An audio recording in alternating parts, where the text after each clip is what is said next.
two elements together in one hotel room talking.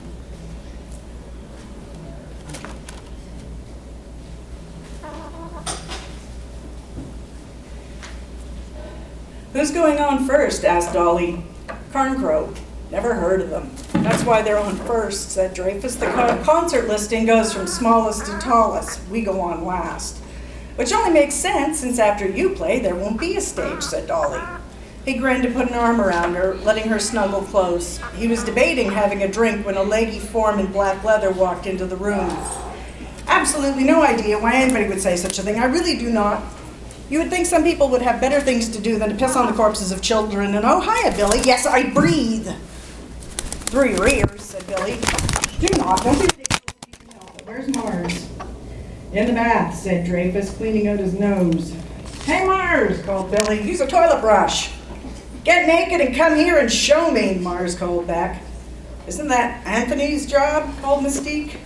We don't say that word around here anymore, said Mars.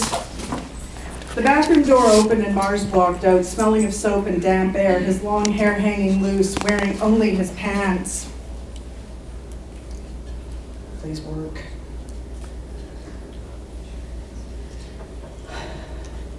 I can breathe, he announced. That's great. Now take your medicine and get into bed, said Rasky.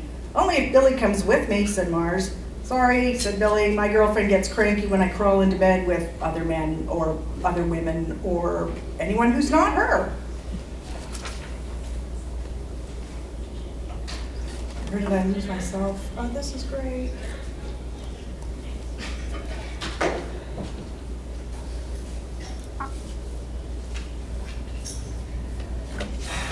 I'm very sorry, I lost my place.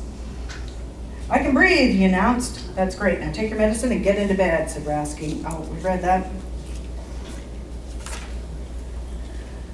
Oh, Mars, said a softly accented voice. If only I'd heard you say that before I was married. Dreyfus's head shot up, and he watched as a tall, elegant man with long white hair walked into the room.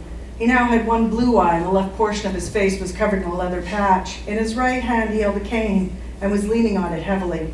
Perched on his gloved left hand was Pisgah, who was fluffed up and ready to tear a strip off anyone who got too close to his master.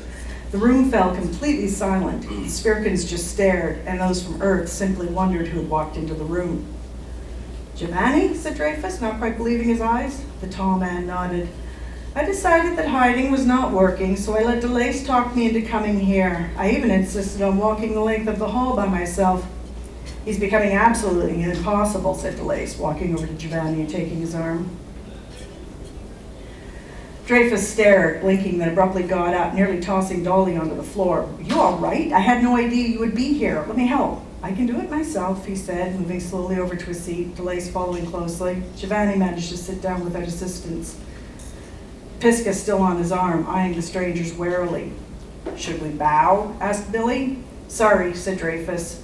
Billy, K Shaw, Mystique, Gemma, Siggy, Vidar, Brian. He paused as he realized the crowd in the room was slowly growing.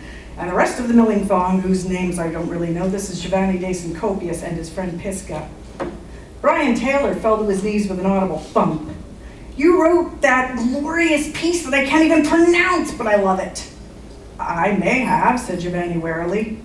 Brian dove for his guitar that he had brought, picking it up and playing a melody. Giovanni smiled and nodded. Yes, that is me. I love you! He's taken, said DeLace, as Pisgah hopped from Giovanni's arm over the table where the snacks were being laid out. He's so well-trained, said Dreyfus sarcastically. He is well-trained, said Giovanni. I'll show you. Pisgah!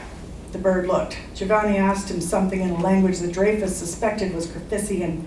Pisgah lowered his head, shook it, muttering something in a voice like a vexed old woman. That's so cute, said Mystique. Who's a clever birdie? Pisgah, said the hawk. Pisgah is clever birdie. That deserves another piece of sushi, said Mystique, selecting him one. What does the name mean? My grandmother used to call me that, said Giovanni. It means little bother, but she meant it with love.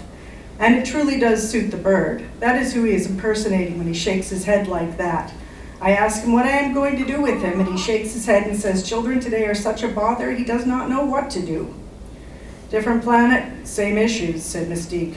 We are none of us so very different, said Giovanni. He looked at Brian, who was still on his knees. Are you quite all right?